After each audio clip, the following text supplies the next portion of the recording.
Welcome to our Autism Month 2026 podcast. This episode, adapted from a webinar hosted by Gatfield and presented by Jack Den Houting, Cheryl Mangan and Hayley Clapham, explores the importance and advantages of inclusive research for both researchers and the communities who benefit from the research.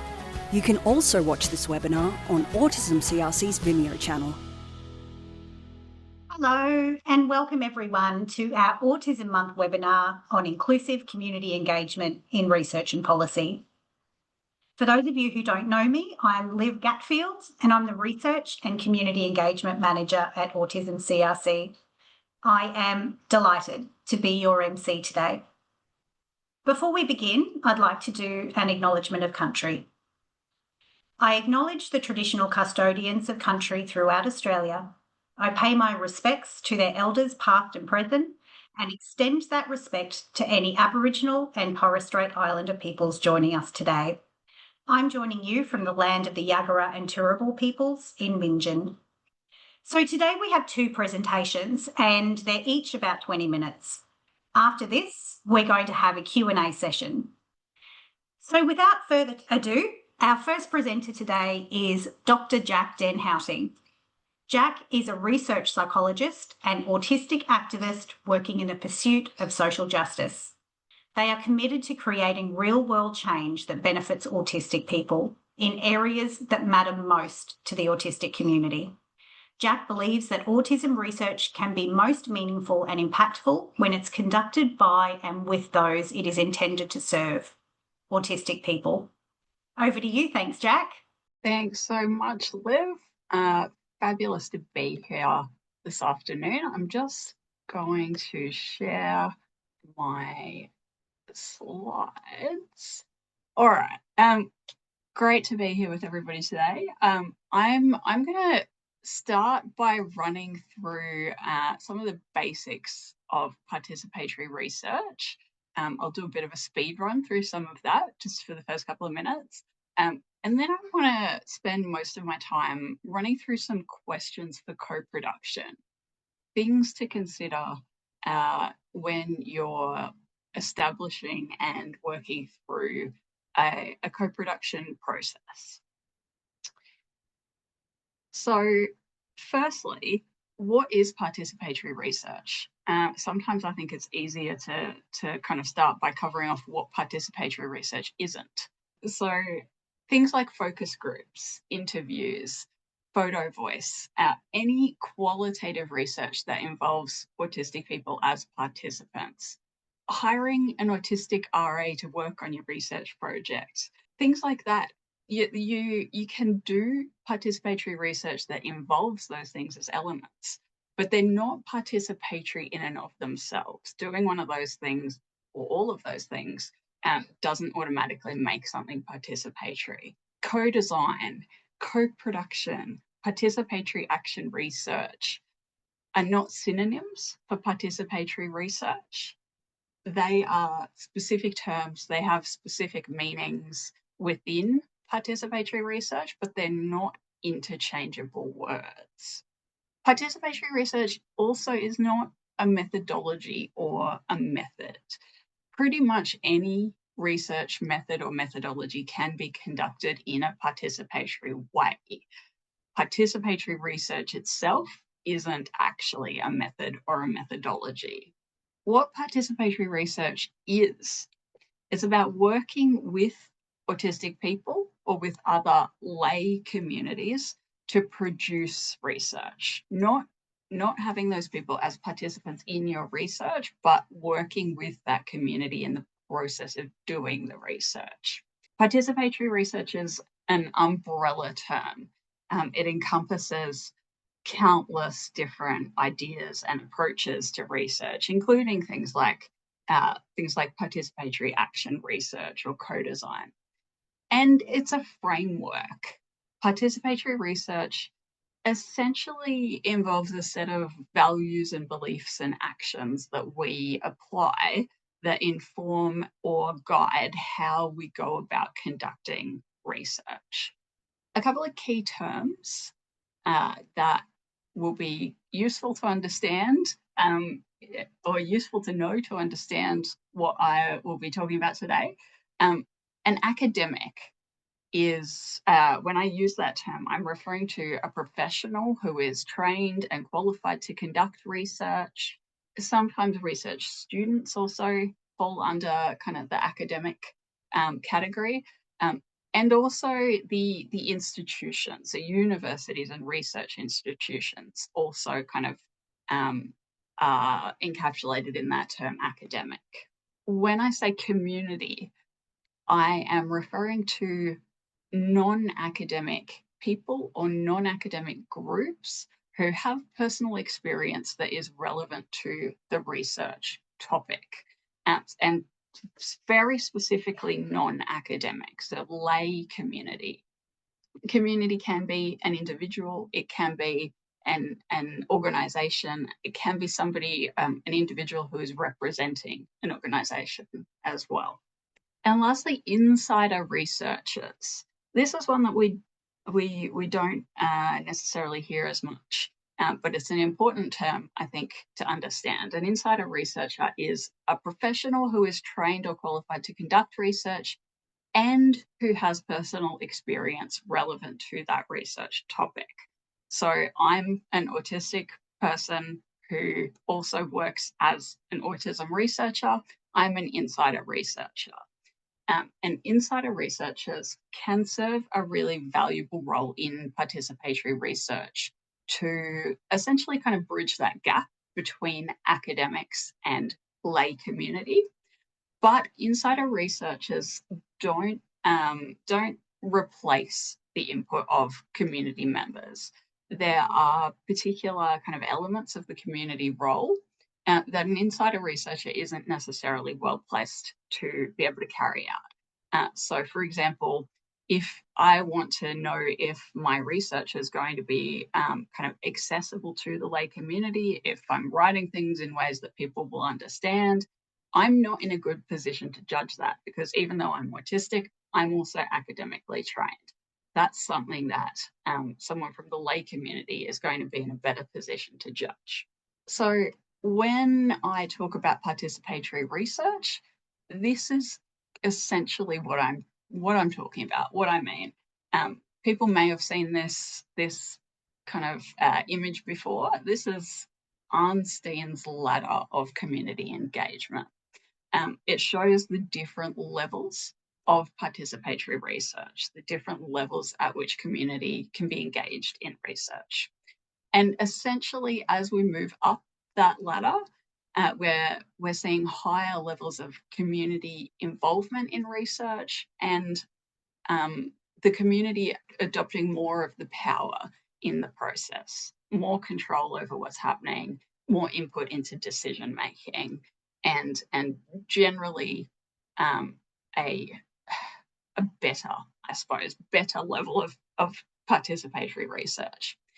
My focus today primarily will be at that co-production level, which is where we really start to get into that genuine kind of power sharing and collaboration between academics and community members. So currently in autism research, when we talk about participatory research, we tend to see things a little bit like this. We've got the research process that runs from, the initial kind of developing of a research idea all the way through conducting the research to the point where we're disseminating output. And we might see academics consulting, getting some input from community members at points like maybe designing the methods, coming up with interview questions, that kind of thing. We might see people consulting again in the kind of collecting or analysing data phase. And that tends to be about it. That's kind of the most common approach to community engagement in autism research at the moment. A better way of doing things is to have that community engagement all through the process, and have that community engagement at that really kind of shared and equitable level. So we're not just consulting, we're actually working together with community all throughout the process in conducting this research. But better again is actually to think about the research process as separate from the partnership process. To really be doing great co-production, we need to invest time in the relationships with community as well as the research itself. We want to start this partnership process before we start research, continue it after we finish research, and really invest time and effort into the partnership process as well as the research process. A big part of the partnership process is about making deliberate, explicit, and collaborative decisions about things that often tend to go unspoken or are taken for granted in research. And I've kind of depicted this partnership process here as being quite linear, but it's really quite iterative, actually. These different steps don't necessarily happen in the order that they're presented on this slide, and they don't necessarily happen one at a time. It can be, a messy and complex process. And so I want to talk you through a little bit some of the considerations for working through this partnership process and what that might involve in practice. So working through the steps that I outlined on the previous slide, thinking about relationships, some of the key questions that are useful to ask when we're establishing these co-production partnerships and relationships. What is our context? What are the kind of historical, social, emotional context that we exist in and that this research is going to be taking place in? Who are the key stakeholders that we need to have involved in the research process? And who is missing? Which voices do we not often hear in the field? Which voices are underrepresented and hard to reach? And how can we establish relationships with those groups of the community? A shared purpose. What assumptions are we making as academics coming into this partnership? And what assumptions are community members making? Are we making assumptions about each other? Are we making assumptions about research or about autistic people? Are we making assumptions about how we might be able to or want to work together? What are our values, our priorities and expectations? What do we want to get out of this working together? What do we expect that our partnership and our research process is going to involve and look like? What are our motivations for being involved in this partnership? What goals do we want to achieve? And are we on the same page? Do we have the same values and goals? And do we understand things in the same way? If we're working on, for example, the topic of well-being, does my academic understanding of well-being match with your community understanding of well-being? Do we have that kind of shared sort of ground to work from? Do we need to establish that kind of shared understanding and shared goals? Communication, really important in particular when you're working with the autistic community. If we've got neurotypical or non-autistic people and autistic people working together, obviously different ways of communicating. So we need to work together to make sure that we're communicating effectively. There tend to be, I think, a lot of assumptions in this space in particular. What will our meetings look like? We often default to, we'll have a once a month Zoom meeting, but is that going to be the best method of communication to allow everybody in this partnership to communicate and to have their say? What's going to be the most effective way for everybody to be able to contribute? How can we support everybody to contribute?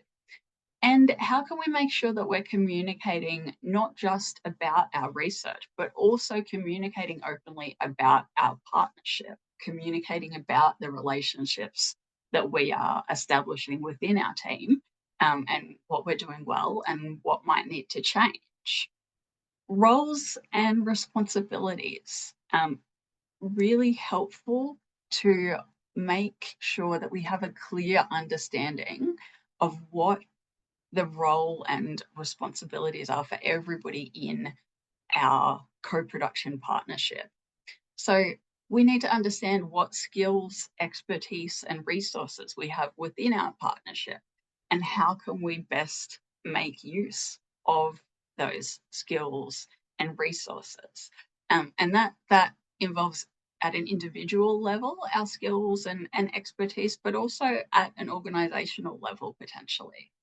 Are we making assumptions about who does what? Again, in research, there tend to be kind of these established ways of doing things, and we tend to just fall into those ways and those habits. But is that the best way to actually be approaching this? Or are there opportunities for somebody to take on a role that maybe they wouldn't usually, and use that as an opportunity to build capacity and to learn new skills? Does everybody know their role? When we're working with community members, community members may not be familiar with the research process. So we need to be clear about what people are doing, what the expectations are, make sure that everybody is comfortable with that. And also make sure that the academics are clear with the expectations that the community has, and are meeting those expectations and kind of taking on that role as well. Joint decision making as a partnership, to achieve that really kind of equitable co-production, we need to be making decisions collectively, rather than having kind of that more traditional approach where there's one leader who makes the decisions and everyone else kind of follows.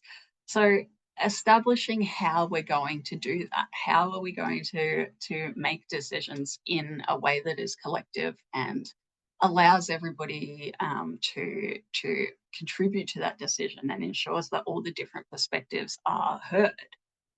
We might use an informal approach. We might just chat things through and reach consensus. Or maybe we need to establish something more formal, like voting to make decisions. Who needs to have a say about what and when? Does everybody in our partnership need to be involved in every decision? Or are we comfortable with delegating particular tasks and particular decisions, and having some decisions that are maybe made by one person, as long as the really big and important decisions are made by a team? How will we manage disagreement? Anytime that we're working with groups that include diverse perspectives, we're going to have different ideas on things, and we're not always going to agree.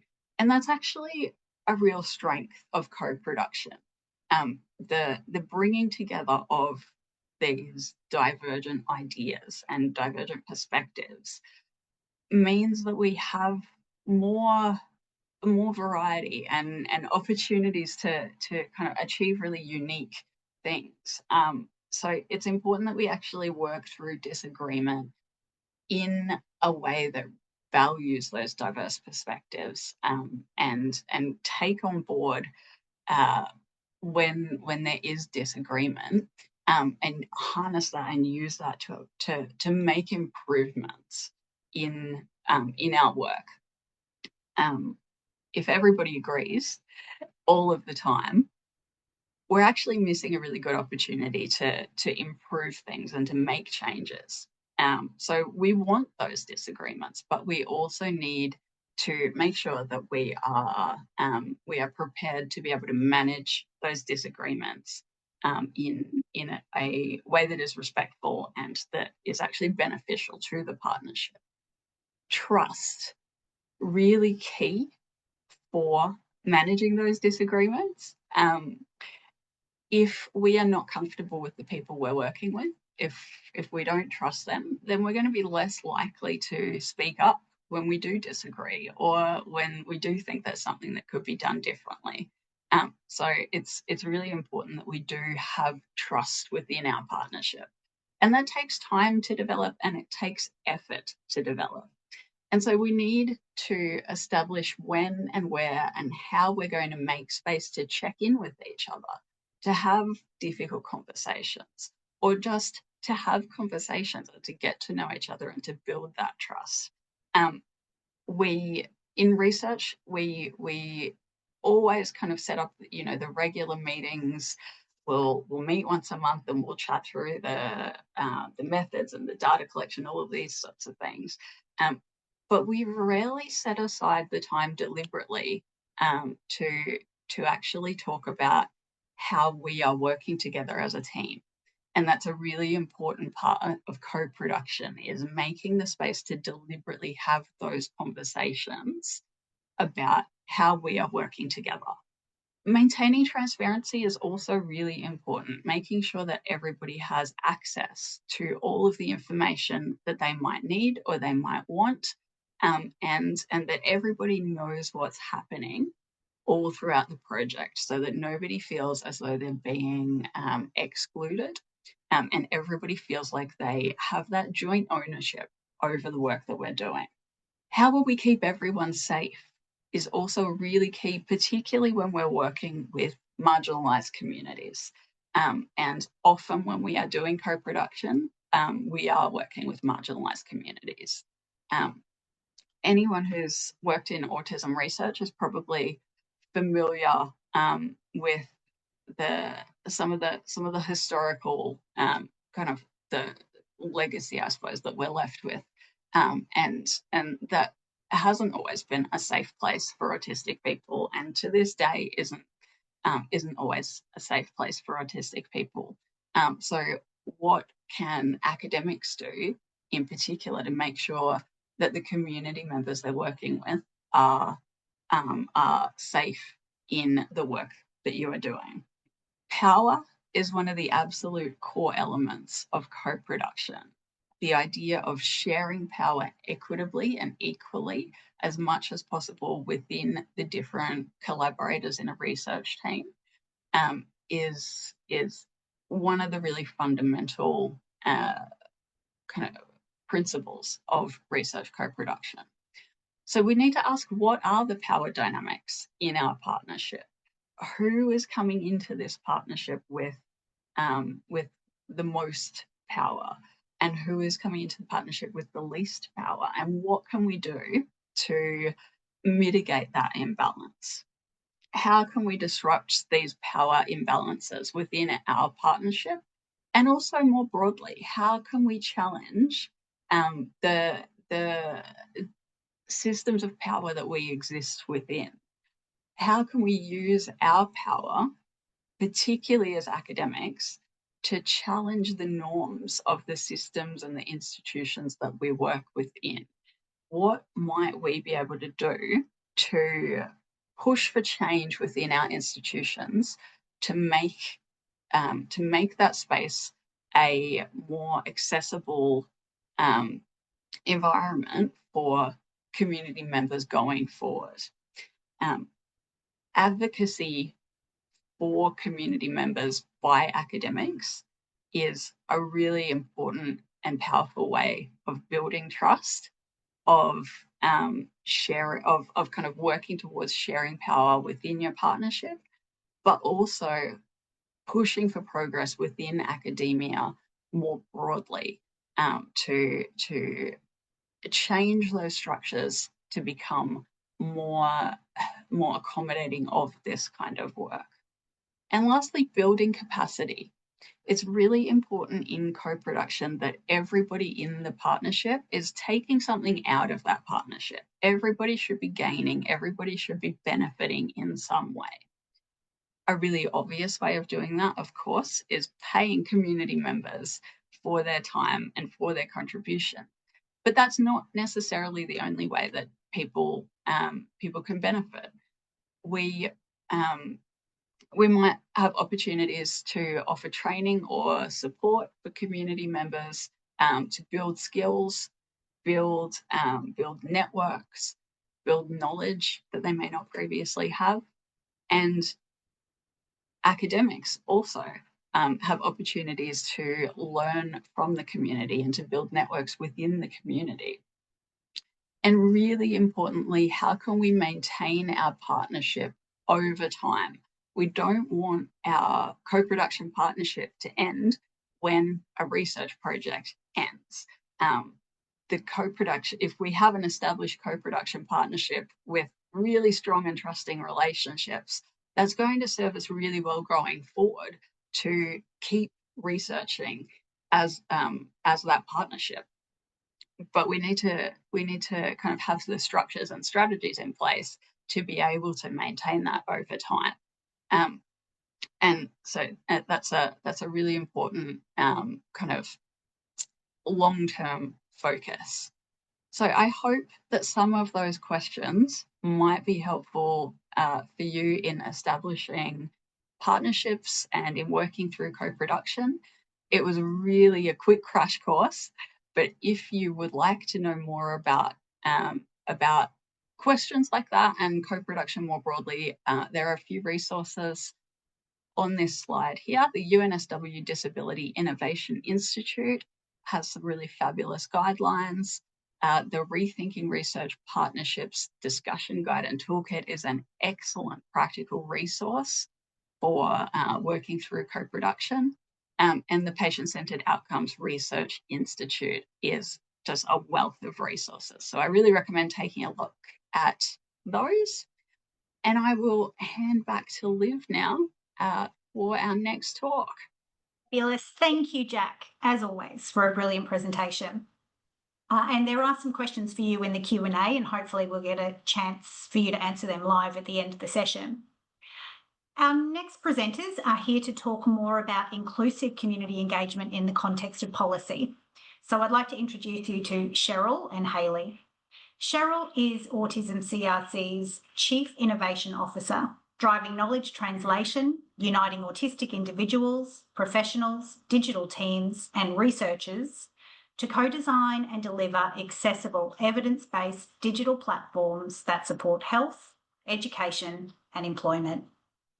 Cheryl firmly believes that innovation begins with people and has dedicated her career to creating spaces that empower communities to co-design their own solutions. Cheryl holds a Master's in Policy and Applied Social Research and a Bachelor of Social Science, and is an Associate of Queensland University of Technology Executive MBA program, having been awarded a UN Women in Leadership Excellence Scholarship in 2025.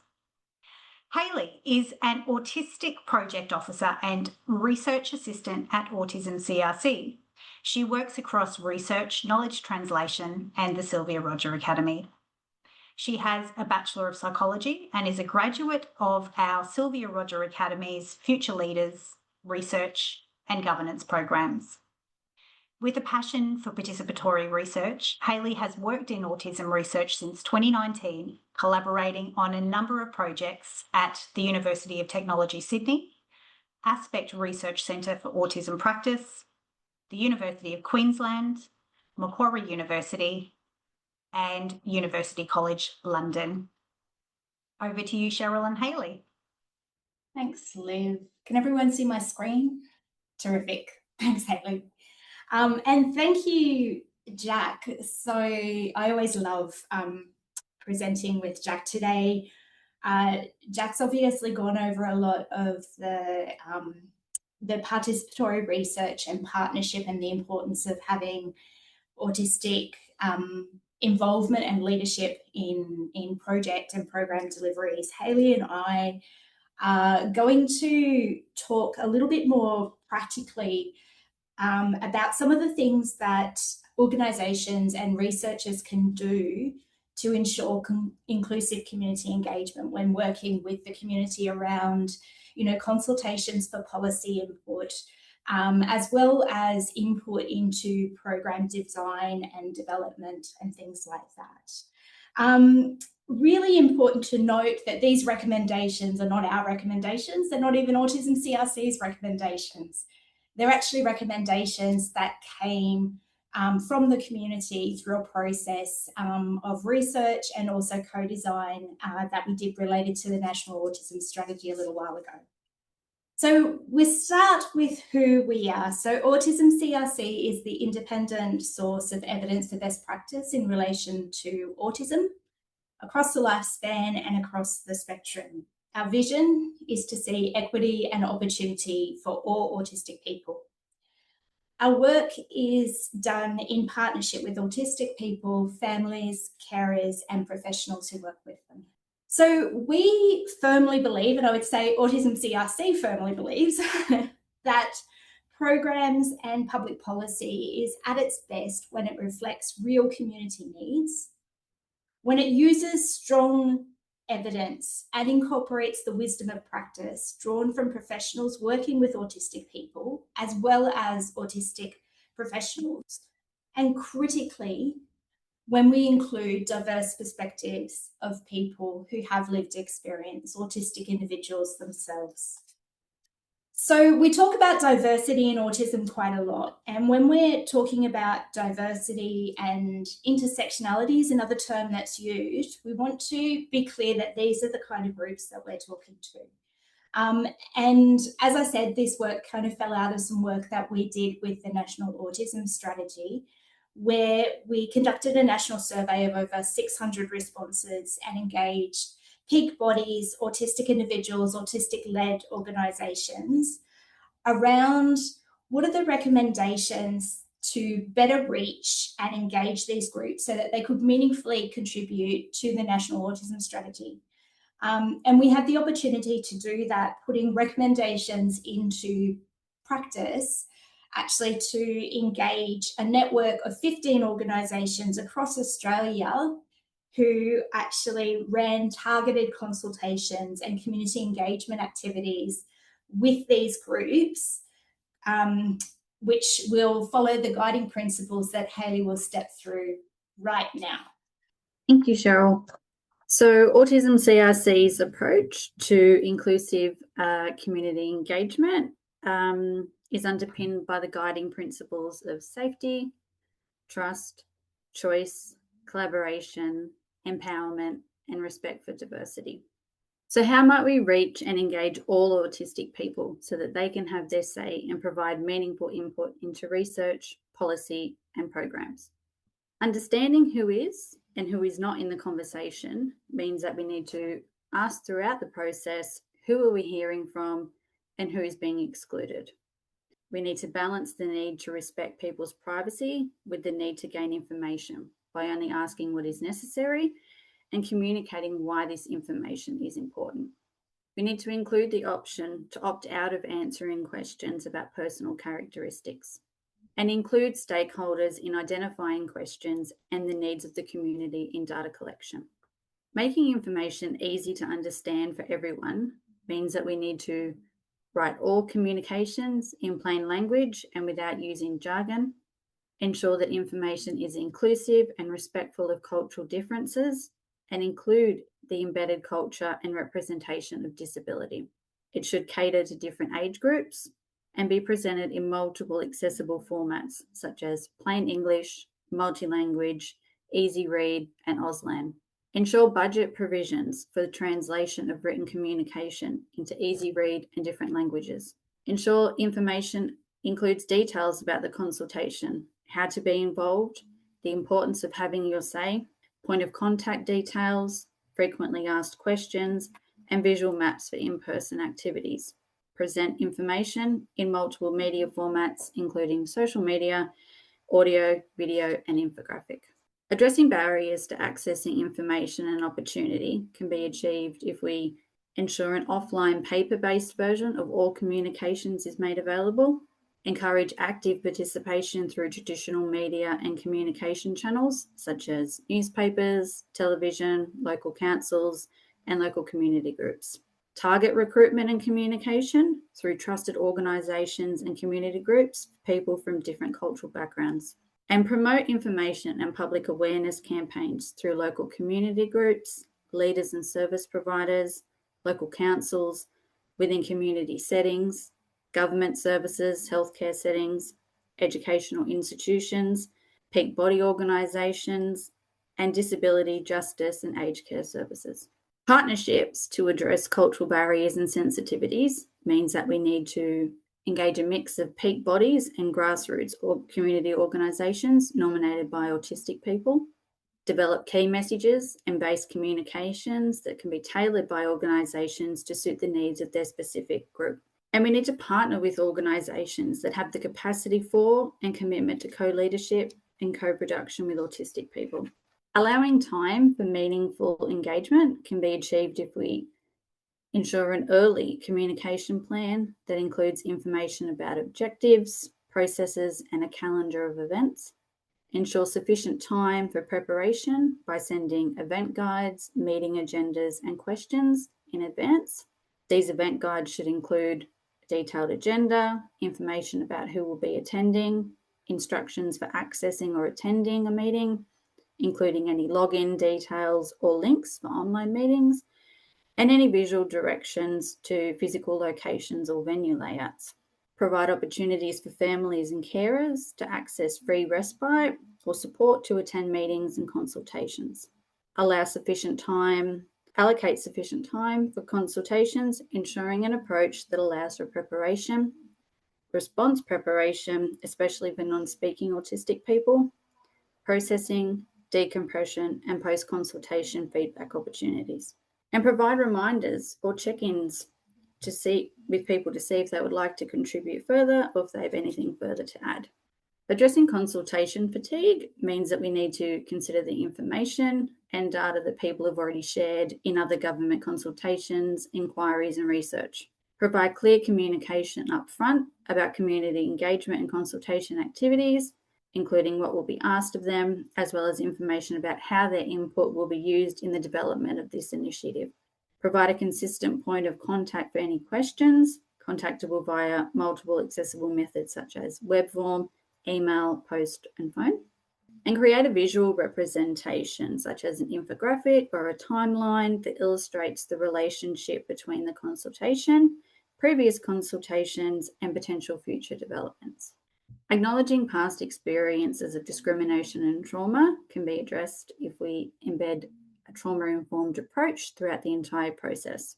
Mental health, neurodiversity affirming, and trauma-informed training should be provided to all individuals engaged in facilitating co-design and consultation activities, as well as those involved in developing any communications.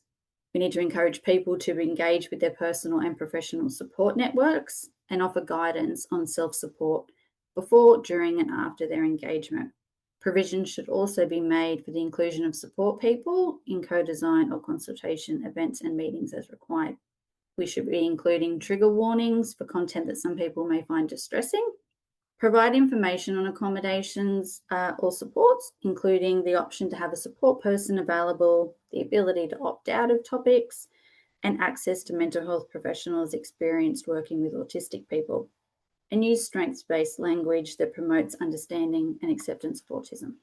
Co-production and co-facilitation with autistic people from diverse backgrounds and life experiences means that we need to co-produce the consultation events and activities, including all written communications, agendas, schedules, and questions.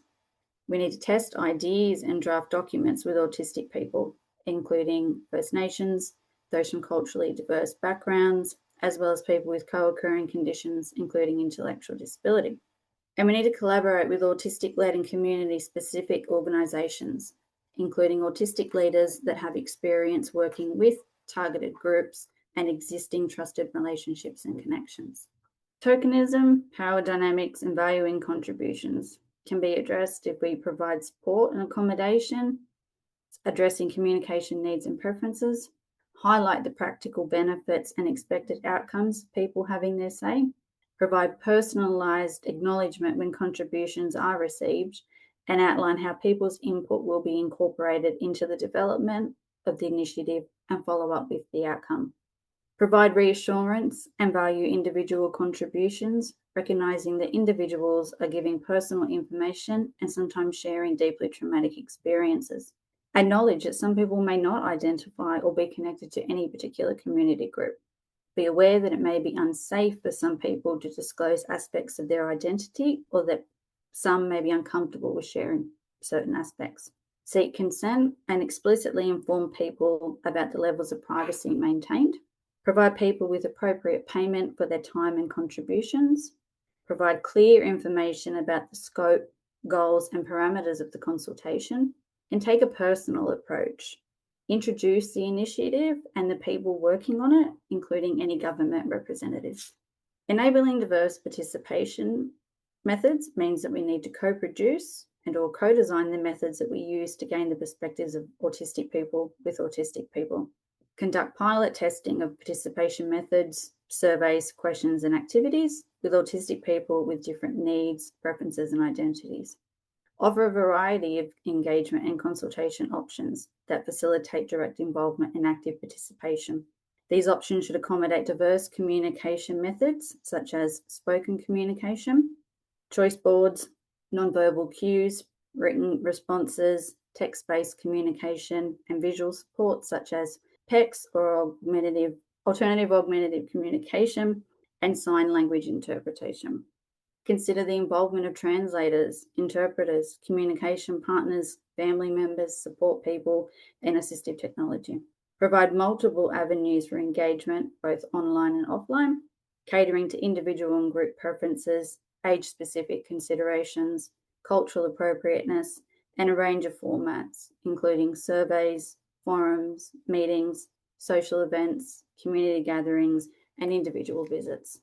So your challenge, should you choose to accept it, is how might you reach and engage autistic people so that they can really have their say and provide really meaningful input into your work. While some of these recommendations sound a little bit down in the weeds and a little bit nuts and bolts, they are. But I mean, Jack said it really beautifully before, that it's often those extra things that you do to give people an understanding of what to expect, what's going to be asked of them, that allows them to bring their best and allows them to really meaningfully make a contribution to our work, which means that there's a better outcome. So we also will have some time for Q&A, but before we do, the recommendations that we spoke of are, again, they're recommendations that were developed in the context of the National Autism Strategy and written up in this report, which is available on Autism CRC's website. And in the report, the very last section actually runs through the recommendations, and the team went to great lengths, and I say the team, really, Hayley particularly went to great lengths to try and break down some really, really practical how this works in practice guidance. So I hope you can jump online and check out the report. So I'll pass back to you, Liv, for Q&A. That is most excellent. Thank you, Cheryl, and thank you, Hayley, for a fantastic presentation. Now, we do have some questions. So, Jack, feel free to come back and join us on the screen. And I might actually throw the first question to you, if that's okay. So our first question is from Kim, and they say, what scope is there for values and politics negotiations as part of the relational process? Yeah, thanks, Liv. I think that's a really interesting question. I saw that Kim had asked that one in the chat. And I think the quick answer really is it depends. It's going to be different for every partnership, but ideally there should be as much or as little scope as is necessary and beneficial for that particular partnership. So there are no kind of strict rules around, you know, what conversations you need to be having and when you need to be having them and how much you need to be having them. It's very fluid, very flexible, and needs to be really tailored to your specific partnership, to the individuals, the organizations, the field that you're working in, the context that you're working in. All of those things are going to influence the conversations and the negotiations that you need to be having. So I think you know, values is a really important one to be talking through, and making sure that you're kind of understanding, hearing each other, reaching a consensus. Yeah, and it's really, I guess, about how much negotiation and conversation you need to have to get to that point of settling at a place where everybody is comfortable. Even if you don't get to a point where everybody is kind of, you know, wholeheartedly loving where you're at, getting to a point that is acceptable and comfortable for everybody, I think, is essentially the end goal there. So whatever the scope is to get you to that point, that's what you're aiming for. Thanks, Jack. Brilliant. Okay, Cheryl and Hayley, I might throw this question to you, but of course, Jack, you're welcome to jump in and answer as well. This is a question from one of our anonymous folk online. Do you have any tips for balancing asking only what is necessary with ensuring we're collecting enough information about who we're hearing from? Hayley, do you want to have a crack? Yeah, I think the most important question to ask yourself is, why am I asking this? So again, it's just about, you want to collect the important information, but only if it is necessary and only if it's going to be needed. So you're not going to be asking questions that aren't going to be relevant to either the research or the policy or the engagement. So nothing that's not just for the sake of asking, essentially, if that makes sense. Or Jack? Sorry, I have to add to that, Hayley, and I threw it to Hayley because Hayley is the person in our team who is always asking the question, why are we asking this? Which is fantastic, because I think sometimes, particularly in the context of government contracts and research contracts and things, and particularly in the context of like ethics approvals and so forth, there is a temptation to ask a lot of questions.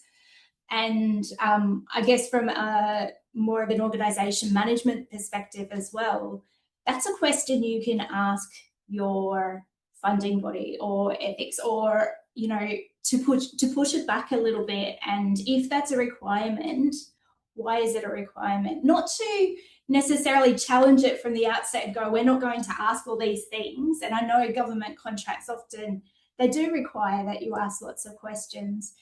It doesn't ever hurt to just ask, what do they do with this information? Why is that important? Because there might be a different way that you can ask it that is perhaps just a little bit easier or a little bit more palatable. You can get the data in a different way. So you can still cross that off, but do it in a really, really respectful way with the community. Jack, do you have anything to add? Unmute myself before I start talking. I think you've answered that really well. I think I guess giving people autonomy around how much information they provide is the only thing I would kind of add, is that if you are going to ask people kind of questions, what am I trying to say? Just I think you can kind of help to ensure that you're achieving that balance by giving people the autonomy to decide how much information they are going to provide in response to what you're asking. Yeah. Jack, I'm going to throw another question to you, please. Anonymous is curious about more ways to give back to community for their time when payment isn't an option. And some of them that they've suggested there and you spoke to as well is networks, knowledge and training. Are there some more? There are countless options. And honestly, the best way to figure out what is going to be a meaningful way to give back or compensate community stakeholders for their kind of input is to ask them what can we do for you, what can we offer you, what can we give you that will kind of recognize your contribution and be beneficial to you. It's going to be different for different community members, but there's no kind of right or wrong answer. It's about what is going to be meaningful and valuable for that person or that organisation, and the best way to find that out is asking, talking to people, having those conversations. Yeah. Cheryl. If I can just add to that, 100% on the asking. The other thing just to add is if that is a reality for the project or the work that you're doing from the outset, and you know that payment is not going to be possible, be upfront about it. I think you find that most people are really understanding when they have all the information to make an informed decision. And so that might mean that at the beginning of the project or the engagement or whatever, that you negotiate a different way to recognise their contribution, make sure that the acknowledgement that they're named, that it's really visible, the opportunities to present that work also include people who contributed to it, that, be upfront. Okay, we have 3 minutes left and I'd really like to get to one question, please. And of course, you can all contribute to this, but Cheryl and Hayley, it may relate more to your presentation. This is something consistently that we're hearing in the Q&A from Gregory, Tony, Tim and Emily and others. And it's really about inclusion for people who have high support needs. So, this understanding that some people can't provide direct input and their carers are so exhausted and overwhelmed that they can't get involved in the consultation. We're talking about vulnerable cohorts who are often missing from our research and from our translation activities. What can we do? What do we need to do? Hayley, do you want to comment? Okay. As organisations and individuals working in the field, I think that it's really important that we advocate to our organisations, to our boards, to government when it's holding a government contract, when it's holding different stakeholders, advocating about the importance of making sure that the processes include those voices, that we actually go that extra mile. And if that extra mile costs a bit more, or if, we need to actually, in the case of the Autism Health Roadmap, we actually went and travelled. We had a team that, travelled around Australia to actually go into people's homes and actually have those conversations in a way that was respectful and engaging people in a way that they could really contribute their best. So I think advocacy is the best thing there. So making sure that you talk about the benefits of making sure that things are accessible and inclusive. Hayley, do you want to add? Yeah, just to add to that, I think it's also really important that those particular groups are also represented on any particular committee, so that there's that membership and there's that representation. So whether that's, an advisory group or a working group or committee, whatever the initiative is that there's representation of those particular groups and their parents and carers as well. Thank you, Jack, Cheryl and Hayley, for a brilliant webinar, and thank you to everyone who joined us today. Shortly, a recording and a podcast of the webinar will be available, and That will coincide with our release of some other resources for supporting participatory research and community engagement. And we will send you all the links and the information about that in the coming weeks. Thank you everyone so much for your time. Have a great day. For more information on participatory research, head to www.autismcrc.com.au to register for free access to the Participatory and Inclusive Autism Research Practice Guides.